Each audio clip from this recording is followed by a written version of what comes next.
বলে ডিমগুলি পলিথিন থেকে বের করতেছি। সবগুলি ডিম একটু ধুয়ে রাখুন। আমি সবসময় ডিম আনলে একটু ডিম ধুয়ে রাখি, বেশিরভাগ পরিষ্কারই থাকে, তারপরে একটু ধুইয়া রেখে দিই। দেখা যায় ধুয়ে রাখলে এরপরে পরিষ্কার থাকে, তাহলে যখন রান্না করব তখন আর কি ধুয়ে নিতে হয় না। এইভাবে সিদ্ধ দিলে হয় বা ভাজতে পারি। নাহলে দেখা যায় অনেক সময় ডিমের হাগু টাগু থাকে, এগুলি ভাল লাগে না দেখতে।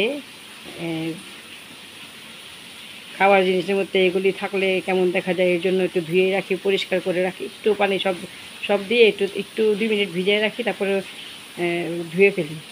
বেশি যদি ময়লা থাকে তাহলে একটু ভিজিয়ে রাখতে হয়, নাহলে এইভাবেই করে। এখানে যে ভাতের চাল আর ধনিয়া পাতা আনেছি, এগুলি শেষ হয়ে গেছিলো, তো এইগুলো আনছি।